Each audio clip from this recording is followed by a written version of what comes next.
Hello everyone, this is Rupesh Mishra and I welcome you all to your channel that is MathWath। देखिए आपके RMP SSU मतलब जो कल हमने एक एग्ज़ामिनेशन पेपर कराया था, उस यूनिवर्सिटी का एक और एग्ज़ामिनेशन पेपर था जो इसी साल का है, मतलब इसी सेमेस्टर का है, 5th सेमेस्टर का। तो वो मैंने अपलोड कर दिया था। ये भी अपलोड करने को बोला था, हालांकि लेट हो गया, just for some health issues, कुछ दिक्कतें थी, इसलिए थोड़ा सा लेट अपलोड कर रहा हूँ। आप इन क्वेश्चंस को ज़रूर देख के जाइएगा एक बारी, ठीक है। और मुझे ज़रूर बताइएगा एग्ज़ामिनेशन पेपर कैसा आया, और आप चाहो तो अपना एग्ज़ामिनेशन पेपर भेज भी देना। कल आपका एग्ज़ाम है। जितने भी हमारे DBRAU डॉक्टर भीमराव अम्बेडकर वाले जितने भी बच्चे हैं, वो कल जब एग्ज़ाम दे कर के आएंगे तो कोई लोग मुझे टेलीग्राम पे अपना अच्छा सा PDF बनाकर भेज दीजिएगा। So I will upload the answer key as well, ठीक है। तो चलिए ये क्वेश्चन पेपर देख लेते हैं जो आपका RMPSSU से आया हुआ है, अलीगढ़ का पेपर है। देखिए, आप इस पेपर कोड तो देख ही रहे होंगे, और पेपर जो का शीर्षक है group ring and linear algebra. इसके काफ़ी सारे वीडियोस पहले से अपलोडेड है, उसे जा करके ज़रूर देखें क्योंकि उसमें काफ़ी कुछ कवर हो चुका है, ठीक है। नेशनल न्यू एजुकेशन पॉलिसी या नेशनल एजुकेशन पॉलिसी में जो आपका कोर्स है वो लगभग पूरा ही है। तो जो जहाँ जैसे पढ़ने को मिल रहा है उसे आप पढ़ लें। हालांकि हमारे चैनल पे सेमेस्टर 3 और सेमेस्टर 5 का मिला करके ग्रुप रिंग और लीनियर अलजेब्रा आपको मिल जाएगा। जहाँ पे ग्रुप जो है 3rd सेमेस्टर में है, उसके काफ़ी सारे MCQs पड़े हुए हैं। रिंग थ्योरी और लीनियर अलजेब्रा ये 5th सेमेस्टर में है, DDU करके होगा। तो उसे आप लोग ज़रूर देख के जाएँ। जिसने अभी तक नहीं देखा वो अभी तक एक बार ही देख के तभी जाए। चलिए फर्स्ट क्वेश्चन पे चलते हैं। देखिए फर्स्ट क्वेश्चन क्या है, let we be a n dimensional space, मतलब डायमेंशन ऑफ V कितनी है, n है। तो डुअल स्पेस की बात करें। अब देखिए डुअल स्पेस जो होता है वो क्या कहते हैं, जितने भी लीनियर फंक्शनल्स हैं उनका सेट होता है, उससे हम V स्टार से रिप्रेजेंट करते हैं, ठीक है। तो चाहे वो डुअल स्पेस हो, चाहे बाई डुअल स्पेस जिसे हम V डबल स्टार से रिप्रेजेंट करते हैं, डायमेंशन ऑफ V सबकी डायमेंशन बराबर होती है। Dimension of V dash, dimension of V double dash is equal to dimension of V, तीनों बराबर होते हैं, ठीक है। चाहे केवल वेक्टर स्पेस हो, चाहे उसका डुअल स्पेस हो, चाहे बाई डुअल स्पेस हो, तीनों की डायमेंशन सेम होती है, ठीक। नेक्स्ट क्वेश्चन देखते हैं। नेक्स्ट क्वेश्चन में कॉशी श्वार्ट्ज इनइक्वालिटी। ये कॉशी श्वार्ट्ज इनइक्वालिटी में वैसे होती क्या, आपको याद होनी चाहिए। होती ये है, मान लीजिए दो अगर हम वैल्यू ले रहे हैं ब्रैकेट में और उसका मॉडुलस ले रहे हैं, तो वो दोनों के नॉर्म के मल्टीप्लिकेशन के से लेस या इक्वल होती है। देखिए मैं यहाँ पे लिख रहा हूँ। अब आप यहाँ से रिलेट कर लीजिए कौन सी आपको सही लग रही है। देखिए मिडिल वाली सही हो सकती थी, लेकिन इसमें यहाँ पे क्या है, A, B तो लिखा है लेकिन उसका नॉर्म नहीं लगा हुआ है। मतलब नॉर्म लगा हुआ है, ये ब्रैकेट नहीं लगा हुआ है, तो ऐसे थोड़ी लिखा जाता है, तो ब्रैकेट के साथ लिखा जाता है। तो एक अगर ये मेरे ख्याल से अगर मिसप्रिंट होगा तो ये सही होता, अगर तो ये आंसर हो सकता था, बट ऐसा तो कोई भी नहीं है। यहाँ पे ग्रेटर है तो ये भी गलत है। यहाँ पे देखिए, ये तो इसे तो ट्राइंगल इनइक्वालिटी बोलते हैं, ये भी गलत है, ठीक है। तो आंसर ऑप्शन आपको यहाँ पे D जो है वो सेटिस्फाई करना चाहिए, अगर ये मिसप्रिंट नहीं, अगर सही सोच समझ के उन्होंने लिखा है तो, ठीक है। बाकी मैंने बता दिया क्या होना चाहिए, उसे भी दिमाग में रखेंगे आप लोग। नेक्स्ट देखिए ज़रा, क्वेश्चन नंबर 3 क्या है इसमें। If F be a field and a b belongs to, ये बिलोंग्स टू एफ होना चाहिए, A, B belongs to F होना चाहिए। तो कह रहे AB होल इनवर्स, इसे क्या बोलते हैं। देखिए होल इनवर्स जब भी आप ओपन करते हैं बच्चों तो उल्टा ओपन होता है, इसे हम रिवर्सल लॉ बोलते हैं, रिवर्सल लॉ। या फिर आप एक चीज़ और बोल सकते हो इसको, सॉक्स शूज प्रॉपर्टी, ठीक है।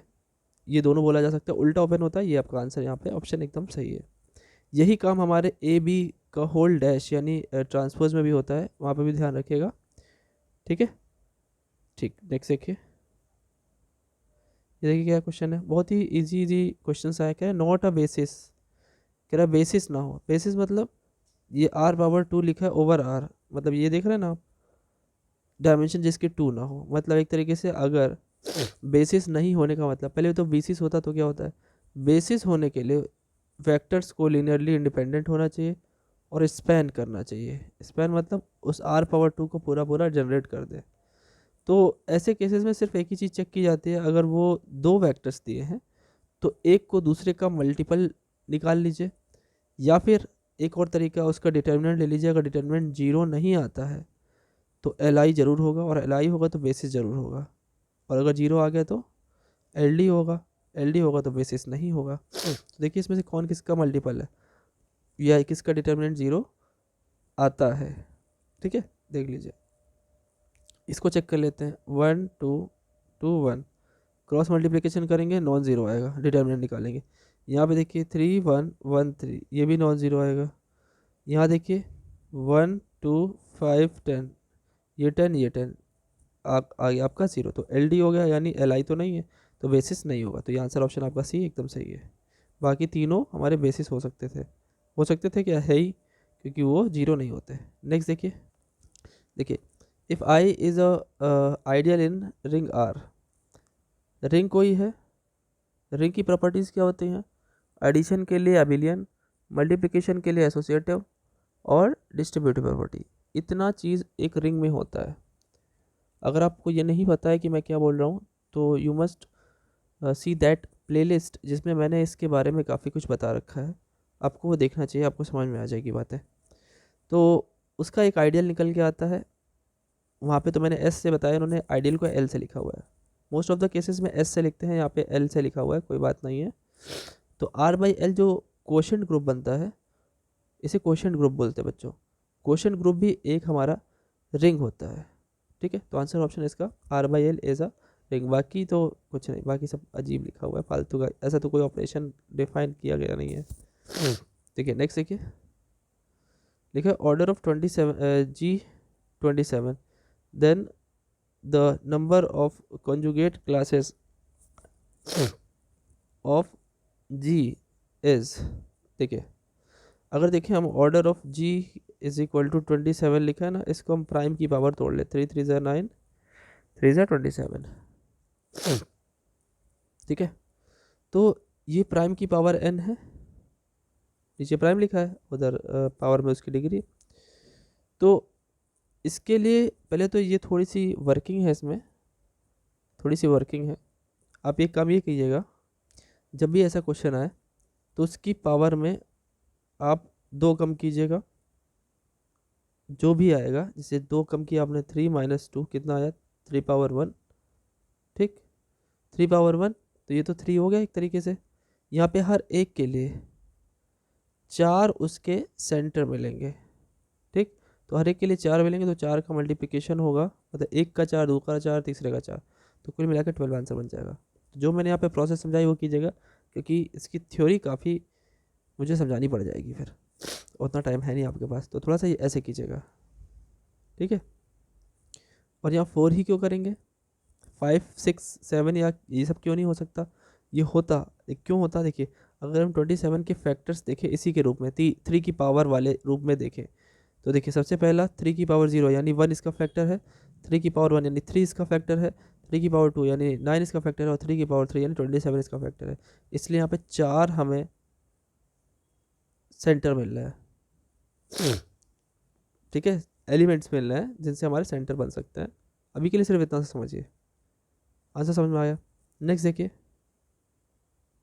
यहाँ पे कह रहे हैं कि 2 एलिमेंट्स हैं, अल्फ़ा दिया और बीटा दिया, लीनियरली इंडिपेंडेंट। अभी तो समझाया क्या, आप इसको कर लीजिए ऐसे, a1 b1 a2 b2, निकाल लीजिए डिटर्मिनेंट, तो क्या हो जाएगा, a1 b2 minus a2 b1। तो मैंने क्या बताया था, इसकी वैल्यू नॉट इक्वल टू 0 होनी चाहिए, तो इसको आप देख लीजिए कहाँ पे लिखा हुआ, a1 b2 minus a2 b1। ये देखिए आंसर ऑप्शन डी। ठीक, नेक्स्ट देखिए, which of the following function this is a linear transformation. ये गलत लिखा है, थोड़ा सा लीनियर लिखा हुआ है, मतलब इन्होंने भी मिसप्रिंट किए हुए हैं, थोड़ा सा सही देखिएगा। लीनियर ट्रांसफॉर्मेशन, तो लीनियर ट्रांसफॉर्मेशन के लिए मैंने अपने वीडियोस में कई सारे ट्रिक्स बता रखे हैं कि जो वेक्टर्स होते हैं उनका प्रोडक्ट नहीं होना चाहिए, जैसे एक्स पावर 1 एक्स पावर 2 ऐसा नहीं होना चाहिए, और किसी वेक्टर के साथ कोई कांस्टेंट नहीं ऐड होना चाहिए, सिंपल कांस्टेंट हो तो सिर्फ 0 होना चाहिए। ठीक है, ये गलत हो जाता है, ये गलत हो जाता है, कांस्टेंट हो तो सिर्फ 0 होना चाहिए। तो अब अगर देखें पहले के अलावा बाकी सबको देखें, यहाँ पे x1 पावर 2 है, तो ये भी हमारा LT नहीं है। यहाँ पे कांस्टेंट के साथ वेक्टर जुड़ा हुआ, ये भी नहीं होगा, यहाँ भी वही है, तो आंसर ऑप्शन सिर्फ और सिर्फ क्या होगा, पहला वाला। नेक्स्ट देखिए, एवरी साइक्लिक ग्रुप हमेशा अबिलियन होता है, ठीक है, लेकिन इसका कन्वर्स जरूरी नहीं होता वो, अबिलियन ग्रुप जरूरी नहीं है कि साइक्लिक हो, ठीक है। नेक्स्ट देखिए, लिखा है let G be a cyclic group है अगर वो, and a belongs to G, then which of the following is true. देखिए जब साइक्लिक है तो साइक्लिक तभी होता है जब उसके एलिमेंट जो हो, उसका ऑर्डर जो हो, या उस एलिमेंट से वो पूरा का पूरा ग्रुप जनरेट हो जाए उसकी पावर लगा करके, जैसे पावर 0 1 2 3 ऐसे करके वो सबको जनरेट कर दे। इंटीग्रल पावर्स 0 से स्टार्ट होगी, 0 वाली ई बना देगी, 1 2 3 4, तो अकेला वो खुद सबको जनरेट कर देगा। यानी उसके लिए ई लाने के लिए हमें उसको एन जितना भी उसके एलिमेंट होंगे उतनी बार चढ़ाना पड़ेगा पावर। तो जब भी साइक्लिक ग्रुप होता है तो order of that element must be equal to the order of group. अगर साइक्लिक ग्रुप नहीं होता तब हमारा आंसर क्या होता, तब ऑर्डर ऑफ ए जो होता है वो less than equal to order of G हो सकता है, and order of A divides order of G always, ठीक है। नेक्स्ट देखिए, the number of generators of a infinite cyclic group. देखिए इनफाइनाइट साइक्लिक ग्रुप है तो इसका मतलब क्या है, वो जनरेट तो हो जाएगा भले उसमें इनफाइनाइट नंबर्स ऑफ एलिमेंट है, तो उसमें ऐसे में सिर्फ 2 ही एलिमेंट होते हैं जो इसके जनरेटर होते हैं, एक जनरेटर और एक उसका खुद का इन्वर्स।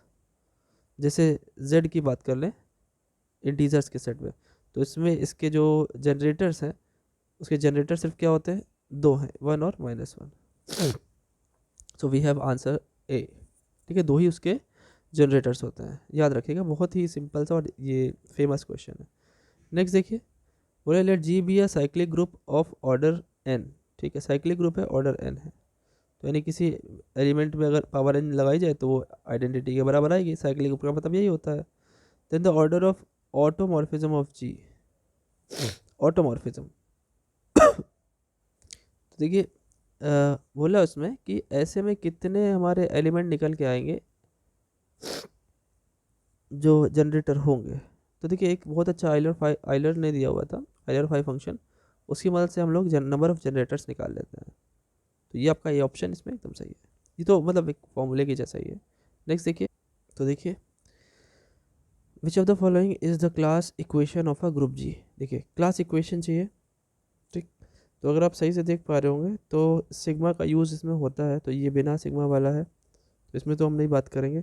बाकी 3 सिग्मा वाले, एक ये एक ये एक ये तो क्लास निकालने का फॉर्मूला होता है, इतना ये जो आपका बीच में लिखा हुआ है, और ये चीज़ हो जाता है, जुड़ जाता है जा करके हमारे ऑर्डर ऑफ जेड जी में। जब ऑर्डर ऑफ जेड जी मिलता है plus sigma of A does not belong होना चाहिए यहाँ पे, ठीक है, यहाँ पे ए डज नॉट बिलोंग होना चाहिए, यहाँ पे फिलहाल उन्होंने बिलोंग लगा रखा है, यहाँ पे डज नॉट बिलोंग होना चाहिए। अगर पेपर में बाई चांस ये आ गया और यहाँ पे बिलोंग लगा है तो यानी वो आंसर गलत है, तो ये आंसर ऑप्शन आपका परफेक्ट है, आंसर ऑप्शन सी। ध्यान से देखिएगा, A does not belong to Z G लिखा हुआ है, क्योंकि जेड जी वाला तो सेंटर का एलिमेंट खुद ब खुद है, तो वो यहाँ पे तो लिख जाएगा खुद ब खुद, तो अब यहाँ पे वो वाले एलिमेंट लेने हैं, उनकी क्लास बनानी है जिनमें जो कि ए जिसमें ना हो, क्योंकि ए तो यहाँ पे वैसे ही मिल चुका है।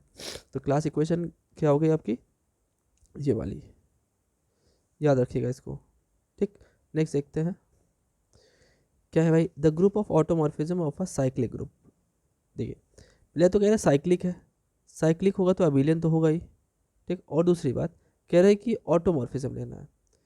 ऐसी आइसोमॉर्फिज्म, एक ऐसी आइसोमॉर्फिज्म आपको पता है 1 1 भी होती है और ऑन टू भी होती है, ठीक, ऐसी आइसोमॉर्फिज्म जो खुद से खुद में जाए, मतलब जैसे अगर मैं एक आइसोमॉर्फिज्म ले लूँ, उसका जी से जी में ले लूँ, ठीक, कोई फंक्शन है जी से जी में, मैपिंग है जी से जी में, और वो आइसोमॉर्फिज्म हो, तो ये सेम ग्रुप है तो इसे ऑटोमॉर्फिज्म बोलते हैं।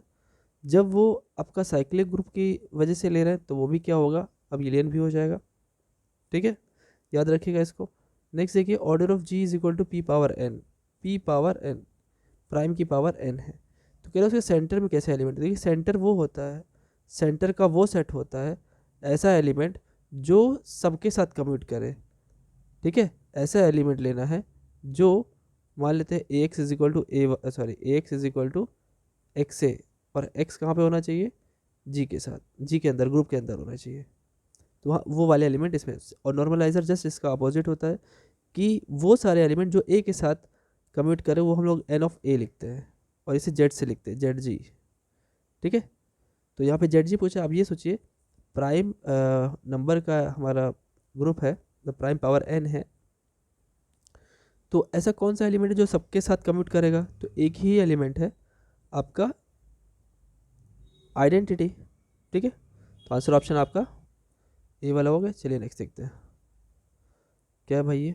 The relation of conjugacy is an, conjugacy relation जो होता है वो रिफ्लेक्सिव भी होता है, सिमेट्रिक भी होता है और ट्रांजिटिव भी होता है। तो यानी वो कुल मिला के तीनों होता है, तो तीनों को मिला करके इक्विवेलेंस रिलेशन बोला जाता है।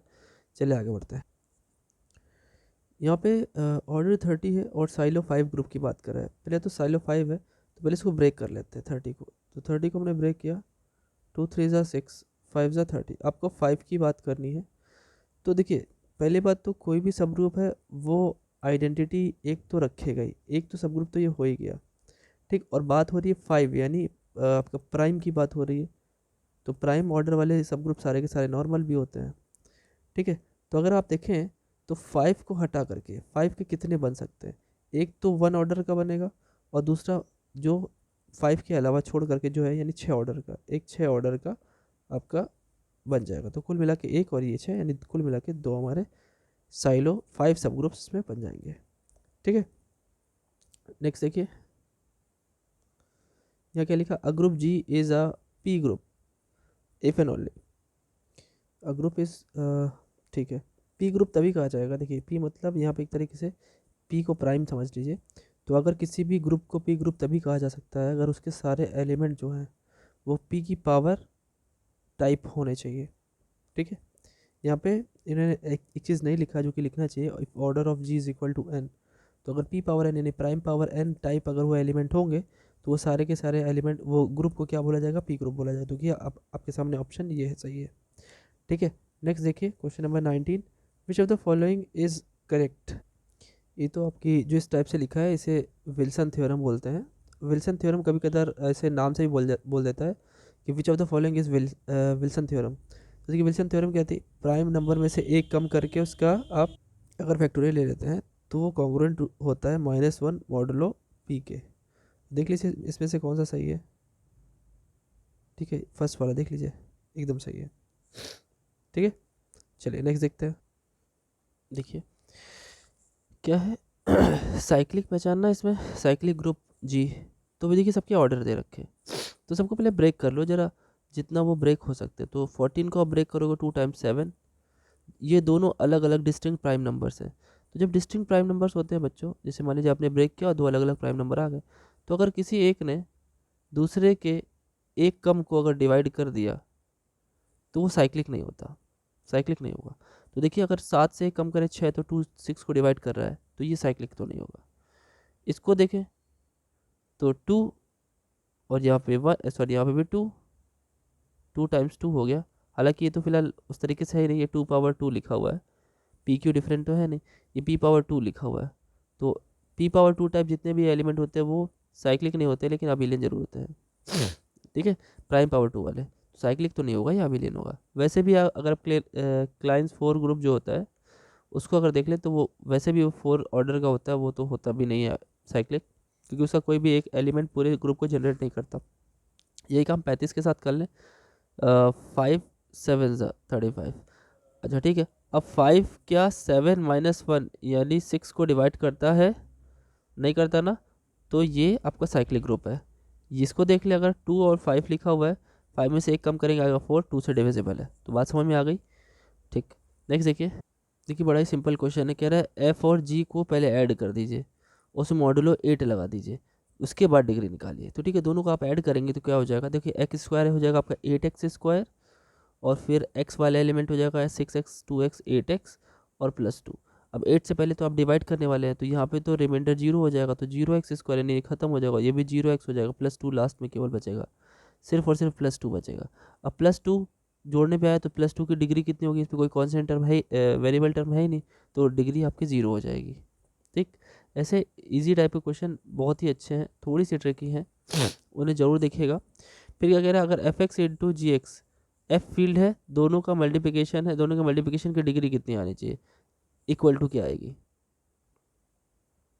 तो दो अगर पॉलिनॉमियल हैं, उनकी डिग्री अगर मल्टीप्लाई की जा रही है, उन दोनों को मल्टीप्लाई की जा रहा है आपस में, खुद सोच लीजिए। छोटा सा एग्जांपल ले लेते हैं। एक्स पावर 3 है एक, और एक है हमारा एक्स पावर 2। मैक्सिमम डिग्री की बात कर रहा हूँ। दोनों को मल्टीप्लाई कर लीजिए तो क्या होगा, इसकी डिग्री 3 थी, इसकी डिग्री 2 थी। आप मल्टीप्लाई करोगे तो एक्स पावर 5 हो जाएगा। मल्टीप्लाई करने के बाद डिग्री 5 आएगी, और वो क्या आ रही है, इन दोनों को एडिशन करके आ रही है। ठीक है, दोनों की डिग्री की एडिशन के बराबर आ रही है। तो आपका आंसर ऑप्शन ये देखिए आपके सामने है। और आगे देखते हैं। In a competitive ring R A B is equal to, competitive है ना, कॉम्पिटेटिव में क्या होता है, कॉम्पिटेटिव प्रॉपर्टी यही कहती है कि आप उसकी प्लेस को चेंज कर सकते हैं, तो ये बी ए के इक्वल हो जाएगा। ठीक, नेक्स्ट देखिए। If f x belongs to capital F x, मतलब कोई एक पॉलिनॉमियल है, वो एफ एक्स पॉलिनॉमियल रिंग में बिलोंग कर रहा है। तो कह रहा है x minus a divides f x.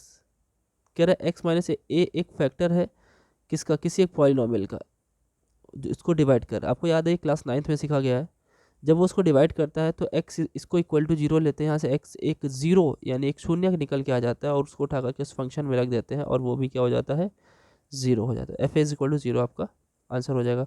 और इसी से आपका रिमाइंडर भी निकल के आता है। रिमाइंडर 0 आता है तो ये इसका फैक्टर हो गया, और नहीं आया तो वहाँ से एक हमारी कोई ना कोई नॉन ज़ीरो रिमाइंडर आ जाता है। ठीक है, नेक्स्ट देखिए क्या है। If R be Euclidean ring and a comma b are two non zero elements of R. ठीक है, यूक्लिडियन रिंग का जो एक सिंपल सा ओपिनियन है, मतलब दो इसके रूल्स हैं जो मैंने बताए हुए हैं, कि अगर दो एलिमेंट्स का हम डी निकाल दें, डी कोई भी एक ऐसा फंक्शन है जो इसको नॉन ज़ीरो बना देता है, सॉरी पॉजिटिव है ना, पॉजिटिव बना देता है और नॉन ज़ीरो के साथ। तो जब दो चीज़ों का मल्टीप्लिकेशन करेंगे तो वो हमेशा क्या होगा, किसी एक से ज़्यादा आएगा। और अगर दोनों बराबर, अगर ये वाली कंडीशन कभी भी होती है तो उसमें एसोसिएट्स बिलोंग करते हैं, उसमें यूनिट बिलोंग करती है, इसका मतलब वहाँ पे बी बराबर 1 हो जाता है। तो ये कोई स्पेशल कंडीशन तो है नहीं, तो ग्रेटर देन वाली कंडीशन जो है वो यहाँ पे सेटिस्फाई कर जाएगी। ठीक है, नेक्स्ट देखिए। कह रहे हैं कि f x equal to x square minus 2 belongs to Z x is, किस में रिड्यूसिबल है, जेड में रिड्यूसिबल है, इरिड्यूसिबल है, टूट नहीं सकता, क्यू है, क्यू में टूट नहीं सकता, या इनमें से कोई भी आंसर नहीं होगा। तो समझिए बात क्या होती है। एक्स स्क्वायर माइनस 2 अगर आप इसको फैक्टराइज करें तो आप ऐसे लिख सकते हैं क्या, मतलब एक्स माइनस रूट 2 और एक्स प्लस रूट 2। ठीक, अगर आप सही से देखेंगे तो एक्स इक्वल टू 0 करें तो एक्स की वैल्यू एक आ जाएगी रूट 2, और एक आ जाएगी माइनस रूट 2। तो रूट 2 जो होता है वो ना ही इंटीजर होता है, इंटीजर में तो टूट नहीं सकता, तो रिड्यूसिबल इन जेड, ये तो गलत है।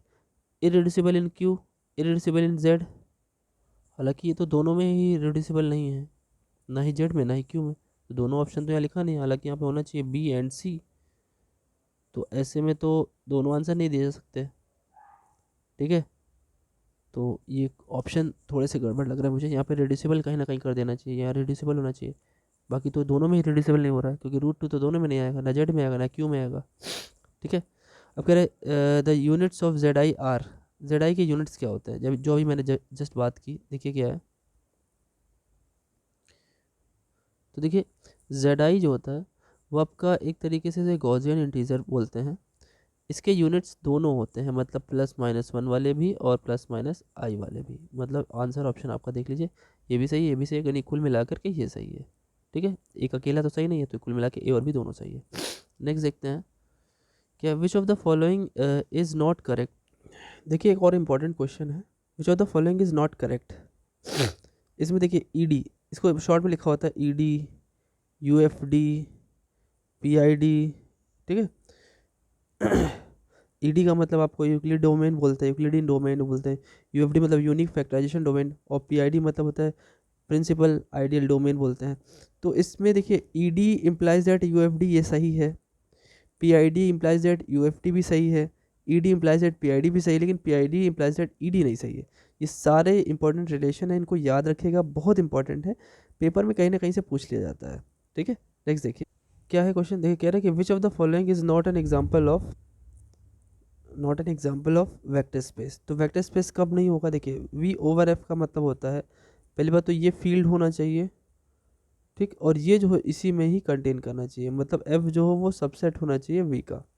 तो अभी देख लेते हैं पहले, कभी भी एफ जो हो वी से बड़ा नहीं हो सकता, इक्वल हो सकता है, सिंपल सी बात। और फील्ड बनाना चाहिए। तो कह रहे आर ओवर आर, ये तो सही है, ठीक है। आर ओवर क्यू, हाँ आर ओवर क्यू, क्योंकि क्यू तो हमारा फील्ड बनाता है, आर भी हमारा फील्ड बनाता है, और क्यू इसका सबसेट है, आर भी इसका आर का सबसेट है। सी ओवर आर, ये भी ठीक है, लेकिन क्यू ओवर आर नहीं, क्योंकि क्यू और आर हमने क्या बोला, आर इससे बड़ा है, तो ये आपका वेक्टर स्पेस नहीं बनाएगा। ऐसे क्वेश्चन बड़े सिंपल तरीके से पूछे जा सकते हैं। बोला डिवीजन रिंग डिवीजन रिंग को स्क्यू फील्ड भी बोलते हैं बच्चों, ठीक है, एक वर्ड और याद रखिएगा, स्क्यू फील्ड भी बोलते हैं। And a field must contain of at least कितने एलिमेंट होने चाहिए, 2 एलिमेंट होने चाहिए, कम से कम 2 एलिमेंट होने चाहिए। तो चाहे वो इसको स्क्यू फील्ड हो चाहे वो फील्ड हो, उसके पास कम से कम 2 एलिमेंट होने चाहिए, ठीक है। नेक्स्ट देखिए, the ring of integers modulo P, मतलब जेड पी की बात कर रहा है, is an integral domain if and only if P. कब ये इंटीग्रल डोमेन होगा, जब पी की वैल्यू क्या होनी चाहिए, प्राइम, रैशनल, नेचुरल या नन ऑफ दिस, तो प्राइम होनी चाहिए, ठीक है। नेक्स्ट देखिए, the unity element of N ordered integral domain is, unity element ordered integral domain का क्या होना चाहिए, वो 1 होता है बच्चों, ठीक है, -1 नहीं होना चाहिए। -1 अगर उसके अंदर बिलोंग करेगा तो वो ऑर्डर्ड होगा ही नहीं, 1 होना चाहिए, -1 नहीं होना चाहिए, ठीक है। ये इसकी खासियत, इसकी डेफिनेशन है। नेक्स्ट देखते हैं, every finite integral domain is a, अगर फाइनाइट इंटीग्रल डोमेन है, फाइनाइट है इंटीग्रल डोमेन, वो फील्ड होता है, याद रखिएगा, ठीक है। अगर इनफाइनाइट इंटीग्रल डोमेन होगा तो कुछ भी कह पाना मुश्किल है, लेकिन अगर फाइनाइट इंटीग्रल डोमेन है तो वो फील्ड जरूर होगा। नेक्स्ट देखिए, ring R is set to be a Boolean ring, Boolean ring तब होता है बच्चों जब किसी उसके एलिमेंट की पावर 2 करने पे या उसकी इंटीग्रल पावर 2 करने पे वापस से वही मिल जाए, तो वापस से वही मिल जाए तो हमारा वो बूलियन रिंग कहलाता है। ये छोटी सी डेफिनेशन है, अगर आप हमारे टेलीग्राम जो ग्रुप पर जुड़े होते हैं तो आपको इससे रिलेटेड आपको क्या बोलते हैं हैंड रिटन नोट्स भी मिल जाता है। उस हैंड रिटन नोट्स के पहले ही पेज पर ये इसकी डेफिनेशन लिखी हुई है, तो आपके अलावा और भी जितने यूनिवर्सिटीज़ के बच्चे थे उन्होंने हमारा नोट्स लिया हुआ था, so they are getting the benefits. और आप नेक्स्ट सेमेस्टर में भी हमसे जुड़े रह सकते हैं, because I had completed each and everything. कुछ चीज़ें रह गई हैं जो, क्योंकि चैनल स्टार्ट हुआ था तो कुछ चीज़ें रह जाती हैं, तो मैंने आपसे कहा हुआ है कि आपको जो चीज़ लगता है कि सर ये चीज़ रह गया, यू मस्ट कमेंट फर्स्ट, उसके बाद आपको वो वीडियो जल्द से जल्द प्रोवाइड की जाएगी आपके डिमांड पर, ठीक है। बाकी तो मैक्सिमम चीज़ें ख़त्म कर रखी है उसमें मैंने, तो आपको कोई भी दिक्कत हो तो आप टेलीग्राम जो ग्रुप जरूर ज्वाइन कर लें, वहाँ से कन्वर्सेशन ग्रुप है, उसमें आप ज्वाइन हो जाएं और मुझसे आप डायरेक्टली पूछ सकते हैं, ठीक है। चलिए देखते हैं आगे, नेक्स्ट क्या है, which of the algebraic structure in is not a ring, लिखना चाहिए इज नॉट अ रिंग, कितना मिसप्रिंट है, is not a ring, ring नहीं है कौन सा algebraic structure, R plus into, ये तो रिंग है, ठीक है, रियल नंबर है। क्यू, क्यू प्लस इंटू है, अच्छा वो होना क्यों चाहिए, पहले भी सुन लो आप, रिंग होने के लिए आपके पास क्या होना चाहिए, एडिशन के लिए अबिलियन होना चाहिए, मल्टीप्लिकेशन के लिए एसोसिएटिव होना चाहिए, डिस्ट्रीब्यूटिव प्रॉपर्टी होल्ड करना चाहिए, इतनी चीज़ें उसमें होल्ड करनी चाहिए, तभी वो हमारा अलजेब्रिक स्ट्रक्चर रिंग होता है। तो जिसमें नहीं होगा वो हमारा आंसर हो जाएगा, है कि नहीं। अच्छा, तो यार जहाँ तक मैं देख पा रहा हूँ इसमें तो सबके सब सेटिस्फाई कर रहे हैं, ये भी ये भी ये भी, आर भी या क्यू भी सेटिस्फाई करेगा, सी भी सेटिस्फाई करेगा, और ये भी, अगर इसको देखने को आपको लग रहा है कि ये दिक्कत कहाँ करेगा, तो वैसे तो दिक्कत मुझे नहीं लगता है करेगा, है ना। एक ऐसा सेट जो आपको इस तरीके से, अच्छा एक तरीके से देख लेते हैं, मल्टीप्लिकेशन में ही दिक्कत करेगा, मल्टीप्लिकेशन में क्लोजर चेक करते हैं, 2 ऐसे एलिमेंट लेकर के, तो A1 प्लस B1√2, हाँ ये गड़बड़ हो जाएगा, C1√3, मतलब 2 टाइप के एलिमेंट ले लो, उनका मल्टीप्लिकेशन को लो कर लो, अगर वैसा ही बन जाए तो हमारा मिल जाएगा। तो देखिए दोनों ले लिए हमने, B√2 B2√2 और C2√3। आप मल्टीप्लाई करोगे थोड़ी देर के लिए, A1 A2 करोगे तो मल्टीप्लिकेशन तो एक इंटीजर ही आ जाएगा, जो कि यहाँ पे I लिखा हुआ था, A1 के साथ √2 ये भी ठीक है, A1 के साथ √3 भी ठीक है, लेकिन B1√2 के साथ जब आप B1 C2√3 करोगे तो B1 और C2 और √6 हो जाएगा, √6 तो इसमें बिलोंग ही नहीं करेगा, क्योंकि इसमें सिर्फ √2 और √3 वाले एलिमेंट है। तो तो आप देख लीजिए मल्टीप्लिकेशन के लिए क्लोजर ये नहीं होगा, तो ये रिंग स्ट्रक्चर नहीं बनाएगा, ठीक है। नेक्स्ट देखते हैं, the composite of 2 isomorphism is also, मतलब कह रहा है कि कंपोजिट मतलब यहाँ पे क्या है, कंपोजिट मतलब यहाँ पे कंपोजिट नंबर की बात नहीं कर रहा है। जैसे अगर मान लेते दो मैपिंग, एक एस है, एफ से जी में जा रही है, ठीक है, सॉरी एफ से जी में कैसे जा रही है, दो मान लेते जी से एच में जा रही है, और एक टी है वो भी जी से एच ग्रुप में जा रही है। तो इन दोनों का कंपोजिशन मतलब होता है, कंपोजिट मतलब होता है दो फंक्शन का आपस में पहले मल्टीप्लिकेशन। वो किससे किस में जाएगी, ये इसकी बात कर रहा है। कह रहे हैं कंपोजिट ऑफ टू आइसोमॉर्फिज्म, दो आइसोमॉर्फिज्म है जो 1 1 1 2 है, उनका कंपोजिट लोगे तो क्या आना चाहिए। तो देखिए जब भी दो आइसोमॉर्फिज्म की बात होती है, दोनों के दोनों का कंपोजिट लिया जाता है, यानी एच और टी एक साथ लिया जाए, तो वो भी एक ग्रुप आइसोमॉर्फिज्म होती है, आइसोमॉर्फिज्म वो भी होती है, ठीक है। नेक्स्ट देखिए, देखिए ये भी बहुत ही सिंपल सा बहुत इंपॉर्टेंट क्वेश्चन है। कह रहे हैं कि चक्रीय समूह है तो इसका जनरेटर क्या होगा। यहाँ पे थोड़ा सा ब्लर था इसलिए दिख नहीं रहा था, तो मैं इधर ले लेता हूँ। इसके जनरेटर कितने होंगे और कौन कौन से होंगे, कौन कौन से इसके जनरेटर होंगे, ठीक है। तो सबसे पहले एक चीज़ ये समझ लीजिए कि जनरेटर कैसे निकाला जाए। ये साइक्लिक ग्रुप है तो इसका 5 6 निकाल लो। 5 6 मतलब होता है 5 of 2 into 3, और 5 of 2 into 3 दोनों के दोनों हमारे प्राइम नंबर है, तो दोनों अलग अलग हो जाएंगे मल्टीप्लिकेशन में, 5 2 5 3। और 5 2 निकालने का तरीका क्या है, 2 पावर 1 है ना, ये 2 पावर 1 में एक पावर कम करके घटा दो, और मल्टीप्लिकेशन में 3 पावर 1 माइनस 3 पावर 0। तो ये तो हो जाएगा 1, ये हो जाएगा 2, 1 2 2, मतलब कुल मिला के 2 इसके जनरेटर निकलेंगे। तो कितने जनरेटर होंगे ये निकालने का तरीका पता चल गया। कौन से जनरेटर होंगे, जनरेटर क्या करता है कि जो पूरे ग्रुप को जनरेट कर दे अकेले। तो देखिए 1 वाला तो जनरेट करेगा ही, है कि नहीं, 1 में 1 ऐड करो तो 2 बना देगा, है ना। और 1 को 3 बार ऐड करोगे तो 3 बना देगा, 4 बार ऐड करोगे 4 बना देगा, 5 बार ऐड करोगे 5 बार बना देगा, 6 बार ऐड करोगे तो तुरंत वो 6 से डिवाइड होकर के 0 बना देगा, मतलब 1 तो जनरेटर है ही। अब 1 जनरेटर है, क्या 2 जनरेटर हो सकता है, नहीं 2 तो इवन नंबर ही बनाएगा ना, 2 2 4 हो जाएगा, या तो 6 बनाएगा 0, यानी ये तो नहीं बना सकता। तो 1 वाला या तो ये सही है या तो ये सही है। तो देखिए ये तो होगा नहीं। अब देखिए 1 और 5 में क्या 1 तो हो गया, 5 हो पाएगा क्या, चलिए देखते हैं। 5 अपने आप को जनरेट कर रहा है, 5 को 2 बार आप लेंगे तो 5 2 10 हो गया। इसको 6 से डिवाइड करेंगे तो आएगा अपना 4। फिर 5 को 3 बार ऐड कीजिए तो 15 आया, 15 को 6 से डिवाइड करेंगे तो 6 2 12 3 आ गया। 5 को 4 बार ऐड करेंगे तो 20 आएगा, 20 को 6 से डिवाइड करेंगे तो 2 आ गया, यानी 5 भी जनरेट कर रहा है। तो आपका आंसर ऑप्शन कौन सा हो गया, 1 और 5, जो 6 के साथ क्या है, रिलेटिवली प्राइम है। तो एक तरीके से ये भी समझ सकते हैं वो सारे जनरेटर होंगे जो 6 के साथ HCF 1 देंगे, ठीक है। क्लियर है, ईजी है ये। नेक्स्ट देखते हैं, ठीक है। नेक्स्ट क्वेश्चन देखिए, दोनों चीज़ें बता दी कि क्या कैसे होगा कैसे आएगा, तो चीज़ें थोड़ा सा ध्यान से पढ़ के जाइएगा। नेक्स्ट देखिए क्या बोल रहा है भाई, the set of even integer is, even integer मतलब सिंपल सा +-2 +-4, क्या जीरो को इन्वॉल्व करूँ, हाँ बिल्कुल जीरो भी होता है भाई, +-6 डॉट डॉट डॉट। तो ये इवन इंटीजर का सम है। कह रहे हैं कि कॉम्यूटेटिव रिंग है, commutative ring with unit element, अच्छा commutative ring without unit element, या फिर आंसर ऑप्शन कौन सा, डी वाला, नन ऑफ दिस। देखिए सबसे पहली बात तो ये जो आपने लिखा है 0 +-2 +-4, पहली बात तो चेक कर लीजिए रिंग भी है। अगर रिंग नहीं होगा तो नन ऑफ दिस आंसर होगा। रिंग क्या करता है, एडिशन में हमारे अबिलियन, मल्टीप्लिकेशन में एसोसिएटिव और डिस्ट्रीब्यूटिव प्रॉपर्टी। तो एडिशन में कोई दिक्कत तो है नहीं, सब इवन है, सबको ऐड करेंगे तो आप इवन ही आएगा, तो वो तो अपना पूरा का पूरा बन जाएगा। लेकिन इसमें यूनिटी एलिमेंट नहीं है, तो देखिए विदाउट यूनिटी एलिमेंट बोल रहा है, ठीक है।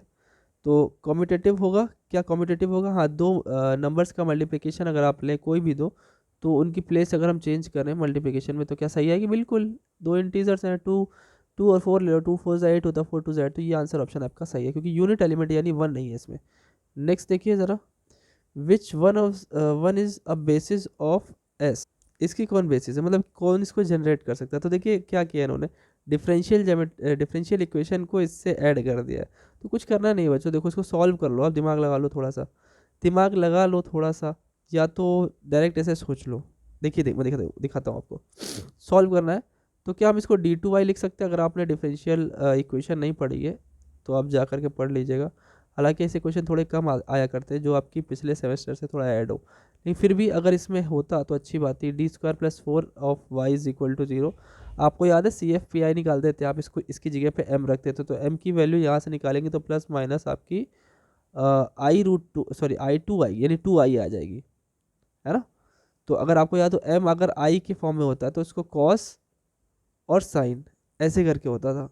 मैं आपको याद दिलाता हूँ, अगर m की वैल्यू आपकी a प्लस माइनस आई बी टाइप होती थी तो इसका CF जो निकलता था वो क्या निकलता था, e to the power real part C1 cos bx plus C2 sine bx। एक सेकेंड C2 साइन bx। तो अभी जो हमारा आंसर आया वो प्लस माइनस 2i आया, यहाँ तो जीरो है तो e तो हट ही गया एक तरीके से। C1 cos 2x और साइन 2x, cos 2x मिलेगा और साइन 2x मिलेगा, मतलब ये जो भी बनती है यहाँ पे प्लस में, तो देखिए दोनों साइन अलग है कॉस अलग है, तो जो जो चीज़ें अलग होती है वही बेसिस के एलिमेंट होते हैं। तो यहाँ पे क्या आएगा अपना cos 2x और साइन 2x, ये आपकी बेसिस हो जाएगी। नेक्स्ट देखिए, देखिए question, the matrix of T from F2 to F2 T A B is equal to 2 3, ये एक मैट्रिक्स है 2x2 पे जा रही है। कह रहे कि स्टैंडर्ड बेसिस के हिसाब से अगर देखें तो स्टैंडर्ड बेसिस होती क्या बच्चों, पहले ये देख लो। स्टैंडर्ड बेसिस में हमारे एलिमेंट जो होते हैं अगर 2x2 में तो 1,0 0,1 पे सिलेक्ट करना पड़ता है। तो टी ऑफ 1,0 क्या होगा, देखिए ए की जगह 1 और बी की जगह हमारा 0 है तो 1 0, एक ये बन रही है। और 0 1 की बात करें तो 2 3 और 0 1, तो देखिए इन दोनों में से मैच कुछ हो रहा है। 2 0 0 1 नहीं, ये तो नहीं है। 2 3 0 1, 2 3 0 1 वाली यहाँ से मैच हो रही है। 2 1 0 3 नहीं, ये नहीं मैच हो रही है, ये भी नहीं मैच हो रही, तो आंसर ऑप्शन आपका ये सही है। नेक्स्ट देखिए, f from R square to R square be a linear mapping such that f of 1 0 is 2 3, f of 0 1 is इतना। f ऑफ, देखिए इस टाइप के क्वेश्चन में एक छोटी सी ट्रिक है बहुत इंपॉर्टेंट, आप इसी से चेक कर लो ना, इन दोनों को उठा करके इन आंसर ऑप्शंस पे चेक कर लो, वरना आपको कैलकुलेशन काफ़ी ज़्यादा करनी पड़ेगी। मैं दिखाता हूँ आपको, देखिए अगर आपने 1 0 रखना है तो आपको 2 3 आंसर आना चाहिए, और 0 1 रखना है तो -1 1 आना चाहिए। तो फटाफट से रख लेते हैं। इसमें 1 0 अगर रखे, ए की जगह 1 और बी की जगह 0 रख दे तो ये ख़त्म हो गया, और ये 1, तो यानी कुल मिला के यहाँ क्या बन गया 2,1। क्या ये 2,1 है, नहीं, तो पहला वाला तो वैसे ही गलत हो गया, पहली वाली 1 0 को रखने से ही ये गलत हो गया है कि नहीं। ठीक, चलिए दूसरा देखते हैं, दूसरे में रखते हैं 1 0, यहाँ पे रखिए 1 0 तो 2 1 2 और 0 और यहाँ पे 1। ठीक, तो क्या 2,1 बन रहा है, ये भी गलत है, सॉरी ये वाला भी गलत है। नेक्स्ट देखिए, यहाँ पे रखा आपने 2 1,0 रखेंगे तो 2 1 2 और बी की जगह तो 0 हो गया, और यहाँ पे हो गया आपका 2 सॉरी 1 1 हो गया ना, 1,0 और बी की जगह 0 तो 2,1, यहाँ से भी भी गलत है। तो डी वाला ऑप्शन देख लीजिए, इसे भी रख लेते हैं ज़रा। 2 1 2 -0 और ये 3 1 और +0, तो देखिए आ गया 2,3, यस एकदम सही है, आंसर ऑप्शन डी एकदम सही। तो बहुत सरल क्वेश्चन दे दिया, कुछ तो होते घुमा देते हैं। देखिए एक सेटिस्फाई करता है दूसरा नहीं करता। विच of the following is not a vector space, अरे अभी तो बता, हम समझाया हमने, आर ओवर आर सही है, सी ओवर सी चाहिए, आर ओवर सी नहीं हो सकता क्योंकि सी बड़ा है आर छोटा है, ये अपना वेक्टर स्पेस नहीं है, बाकी सब वेक्टर स्पेस है। सो आंसर ऑप्शन नॉट वाला है, तो नॉट वाला सही होगा ना आंसर। नेक्स्ट देखिए, बोला क्या है V3R का हमें क्या चाहिए, डायमेंशन चाहिए। ठीक है, तो बड़ी सिंपल सी बात है, जो यहाँ लिखा होता है बच्चों VNR VNF या जो कुछ भी लिखा होता है, वैसे यहाँ पे F लिखना चाहिए, कोई बात नहीं, R ही है, तो यहाँ जो लिखा होता है वही हमारा वेक्टर स्पेस डायमेंशन होती है।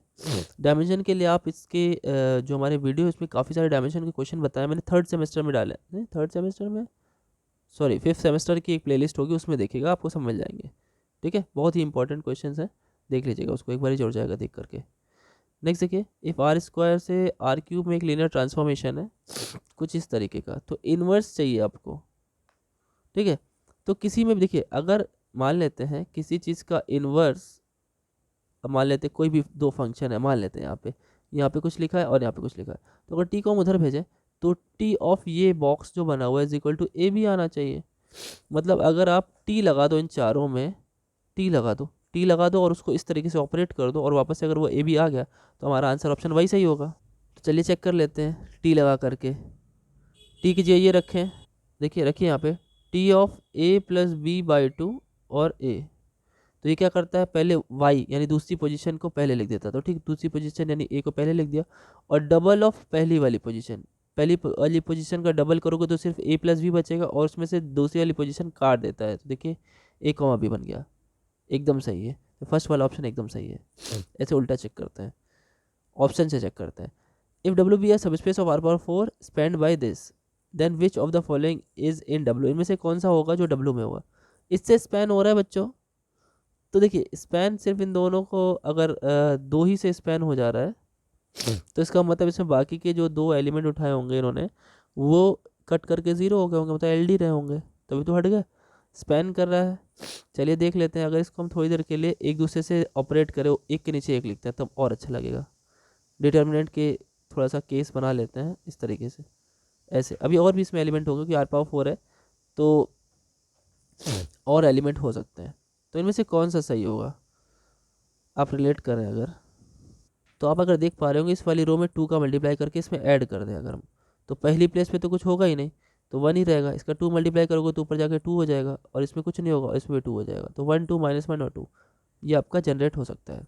ठीक है, नेक्स्ट देखिए a linear system is called consistent if it has, consistent मतलब होता है ऐसे इक्वेशंस जो हमें सॉल्यूशन दें। तो सॉल्यूशन देने वाले दो तरीके होते हैं, एक यूनिक सॉल्यूशन वाला होता है, एक इनफाइनाइटली मैनी सॉल्यूशन होता है। और इनकंसिस्टेंट कौन होते हैं, नो सॉल्यूशन वाले। तो नो सॉल्यूशन देखिए क्या कह रहा है, कंसिस्टेंट बोल रहा है ना, तो अब क्या होना चाहिए, तो देखिए या तो एक ही सॉल्यूशन होगा या तो अनंत सॉल्यूशन होंगे। ठीक है, यहाँ पे एटलीस्ट वन सॉल्यूशन लिखा हुआ है, तो ये तो ये कहना चाहता है कि कम से कम एक सॉल्यूशन होंगे, तो ये तो गलत हो गई ना, एक ही सॉल्यूशन होना और कम से कम एक सॉल्यूशन गलत बात है, तो ये भी गलत है, नो सॉल्यूशन भी गलत है, नन ऑफ दिस होगा नहीं, क्योंकि इनफाइनाइटली मैनी सॉल्यूशन वहाँ पे। ये क्लास 10th का क्वेश्चन एक तरीके से दे दिया इन्होंने, जो linear equation in two variable में आपको मिलता है, जहाँ पे हम लोग पढ़ते थे, आपको याद होना चाहिए। कह रहा है कि एक सेट ऑफ वेक्टर है, कि ये दो तीन तीन वेक्टर्स है, लीनियरली डिपेंडेंट इंडिपेंडेंट। आपको सिर्फ क्या करना है, तीनों को उठा करके डिटर्मिनेंट में रख देना है। डिटर्मिनेंट की पहली रो आपने 2 2 -3 कर दी, दूसरी 0 -4 1 कर दी, 3 1 -4 कर दी। अब ये डिटर्मिनेंट अगर 0 आ गया तो एल डी है, अगर नॉन ज़ीरो है तो एल आई है। ठीक है, बाकी आप करके देखेंगे, मैं चेक कर लेता हूँ। अगर मैं टू फर्स्ट रो के फर्स्ट कॉलम के अकॉर्डिंग से ओपन करूँ तो 2 हो गया, और ब्रैकेट में आपका ये कैंसिल ये कैंसिल, तो दोनों कैंसिल हो गए, तो आया अपना 4 4 ज़ा 16 और -1। फिर आया, इसकी बात करें -0, इसको तो लेना ही नहीं क्योंकि 0 वाला तो हट जाता है। और फिर 3 की बात कर ले +3, उसी रो के अबाउट ओपन करना चाहिए जिसमें ग्रेटर नंबर ऑफ जीरोज हो। ये दोनों कैंसिल हो गया, और यहाँ पे कितना आया, 1 4 ज़ा 4 4, और ये हो गया आपका 4 3 ज़ा 12 -12, तो आ गया 16 -1 इज 15 टू द 30, और यहाँ पे आ गया -8 8 3 ज़ा 24, तो ये नॉन ज़ीरो आया। तो क्या आना चाहिए इसका आंसर, लिनियरली इंडिपेंडेंट। नेक्स्ट देखिए, अगर ये चेक कीजिएगा, ठीक है, कैलकुलेशन आप एक बार खुद भी कीजिएगा। ये आ गई अपनी rank nullity theorem. Rank T formula क्या होता है, rank T plus nullity T is equal to dimension of domain, dimension of domain, ये फॉर्मूला होता है रैंक नलिटी थ्योरम का। ये फॉर्मूला भी याद रखिएगा। रैंक टी को ऐसे भी लिखा जाता है आपका rho T plus nu T is equal to n. N वैसे बेसिकली डायमेंशन ऑफ डोमेन होता है, टी फ्रॉम अगर यू टू वी जाए तो यू की डायमेंशन एन होती है। तो यहाँ पे पूछ के आराम से हमसे पूछ रहा है कि अगर नलिटी 1 है, डायमेंशन ऑफ वी है 4 और डायमेंशन डब्ल्यू है 5, नलिटी 1 है, तो रैंक ऑफ टी क्या होगा। देखिए, तो अपने को नलिटी 1 दिया है, रैंक हमें नहीं दिया है, रैंक ऑफ टी नहीं दिया है, डायमेंशन ऑफ डोमेन, और ये हमारा कहाँ से कहाँ तक जा रहा है, vector space V to another vector space T बराबर टी वी से डब्ल्यू पे जा रहा है, तो डोमेन की डायमेंशन तो 4 है, इक्वल टू 4, 1 को उधर भेजे तो सब्ट्रैक्ट होकर के 3 आ गया, आंसर ऑप्शन डी हो गया। चलिए नेक्स्ट देखते हैं। If T and S R invertible linear transformation, linear transformation नहीं, लीनियर ऑपरेटर दे रखा है, ठीक है। लीनियर ट्रांसफॉर्मेशन में बच्चों दोनों अलग अलग होते हैं, ठीक है, लेकिन लीनियर ट्रांसफॉर्मेशन को लीनियर ऑपरेटर तब बोला जाता है जब दोनों के दोनों सेम हो, दोनों के दोनों सेम हो, इधर भी हो तो इधर भी हो, ये भी याद रखिएगा, ये भी क्वेश्चन बनता है।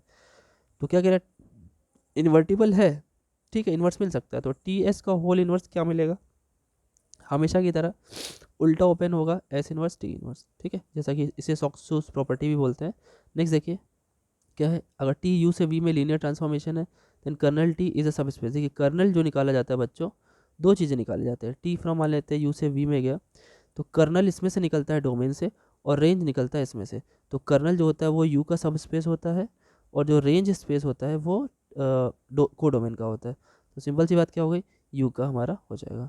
नेक्स्ट देखिए, vector x is equal to y is equal to and z is equal to linearly dependent है, तो आपको पता है इसका डिटर्मिनेंट जो होगा वो किसके इक्वल होगा, वो होना चाहिए हमारा 0 के इक्वल। अब इसको जैसे आप सॉल्व करेंगे तो ए में इक्वेशन बनेगी और आपका आंसर आ जाएगा। ठीक है, कर लीजिएगा इसे। ठीक है, देखिए इसमें आपका मैट्रिक्स पूछ रहा है, तो इसे मैट्रिक्स बनाने तो स्टैंडर्ड बेसिस पे बना लीजिए।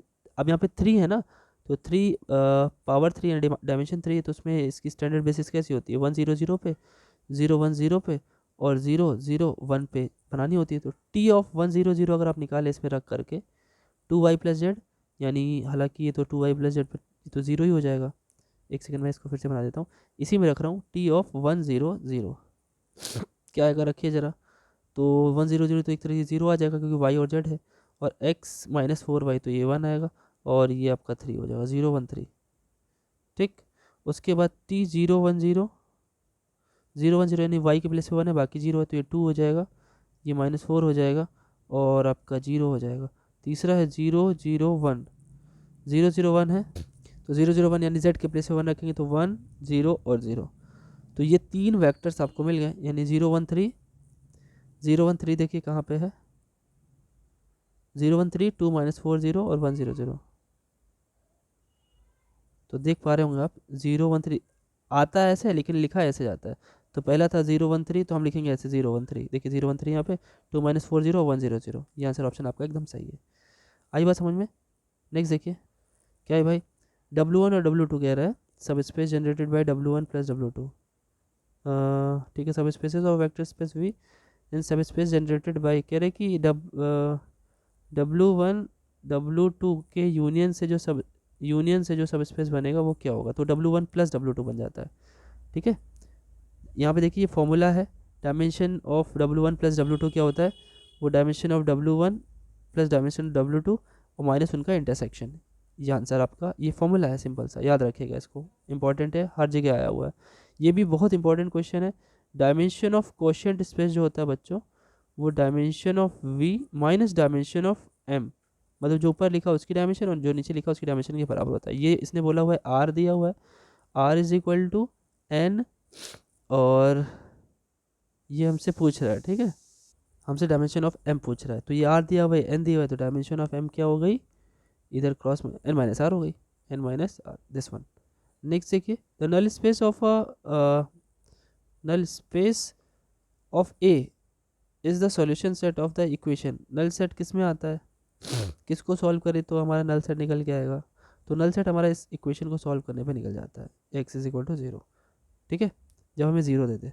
नेक्स्ट देखिए, देखिए बहुत ही सिंपल क्वेश्चन है, ये मैट्रिक्स का क्वेश्चन है, इसमें एक इक्वेशन दे रखी है, ए इनवर्स निकालना है, तो एक काम करते हैं इसे ए इनवर्स से ऑपरेट कर देते हैं, मतलब लेफ्ट साइड भी ऑपरेट कर दीजिए राइट में भी, तो ए इनवर्स से ऑपरेट करोगे बच्चों 3a³ plus 2a² plus 5a plus आई, और राइट हैंड साइड तो 0, उसमें ऑपरेट करेंगे तो 0 ही रहेगा, इसे अंदर लेकर के जाइए, तो ये बचेगा 3a पावर 2, क्योंकि एक पावर कम हो जाएगी, ये बचेगा 2a, ये बचेगा 5 ए इनवर्स और ए मिला करके हट जाएगा तो वहाँ पे आई बन जाएगा, आई के साथ ए इनवर्स मल्टीप्लाई करोगे तो ए इनवर्स आएगा इज इक्वल टू 0। अब ए इनवर्स निकालना चाहते हो सबको उधर भेज दो, तो क्या आएगा, -3a² -2a -5i, -3a² -2a -5, -3a² कहाँ लिखा है भाई,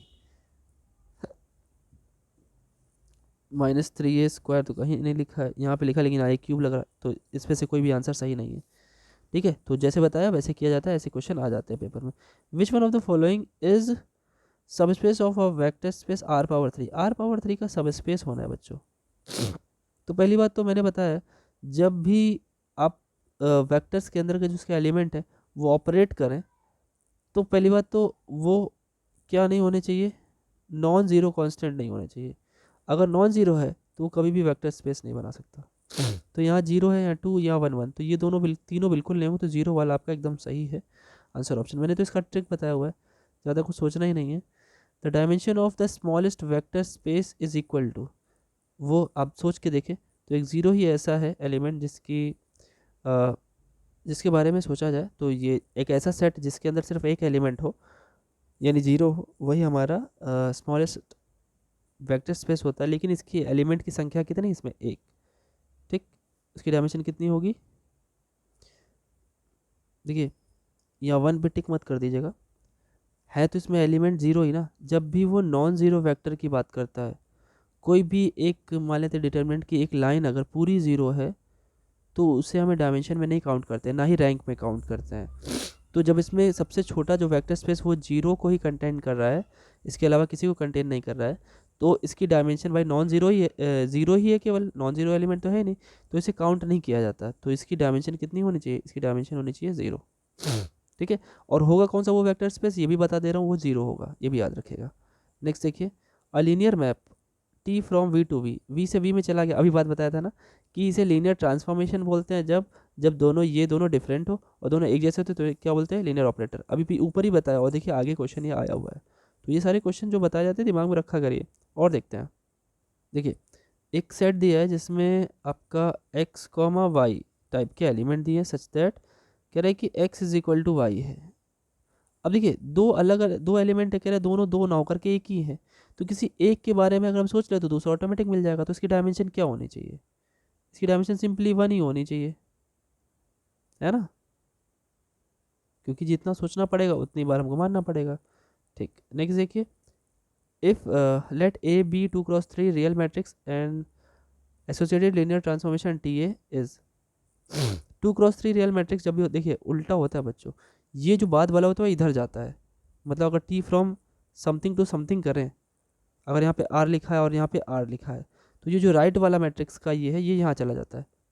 ठीक, तो किसमें किसमें हुई, 3 R⁻3 से 2 में। और अगर इससे आपको मैट्रिक्स पूछा जाए तो ये चला जाता है पीछे 2x3, ध्यान रखिएगा इसको। तो ये कहाँ से कहाँ तक जाएगा, R⁻3 से R⁻2, याद रखिएगा, ये छोटी सी ट्रिक है, दिमाग में रखिएगा इसको। आगे देखिए, which of the following is not a subspace of a vector space. फिर वही बात, इक्वल टू 0 वाले सोचे जा सकते हैं, नॉट इक्वल टू वाले तो हटा ही दो। अच्छा ठीक है, उसके बाद भी और भी कुछ कह रहा है, क्या कह रहा है, एक सेकेंड, देखिए जिसमें जिसमें 0 है पहले वो तो वेक्टर स्पेस है, ये भी वेक्टर स्पेस है, ये भी वेक्टर स्पेस है, लेकिन नॉट वाला पूछना ना। एक चीज़ और देखिए, यहाँ तीनों इक्वल है, इक्वल में कोई दिक्कत नहीं है, यहाँ पे कोई कांस्टेंट तो दिया नहीं है ना। तो अगर मान लेते हैं हम थोड़ी देर के लिए एक्स वाई जेड को मान लेते हैं 1 1 1, फिर इसमें आप 2 का मल्टीप्लाई कर दो, इसी में 1 1 1 में, तो 2 2 2 हो जाएंगे, अभी भी इक्वल है। कोई भी नंबर मल्टीप्लाई कर दोगे, कुछ भी ऐड कर दोगे, हमेशा इक्वल ही आएगा। तो ये भी ठीक है, इक्वल वाले भाई एक्स वाई जेड में कोई दिक्कत थोड़ी है। एडिशन 0, लेकिन जब भी एडिशन हो वो कांस्टेंट, कोई नॉन जीरो कांस्टेंट नहीं होना चाहिए। तो ये वाला हमारा वेक्टर स्पेस नहीं होगा, तो नॉट ही पूछा है। तो एक आंसर ऑप्शन आपका ये वाला एकदम सही है कि ये हमारा वेक्टर स्पेस नहीं होगा। नेक्स्ट देखिए,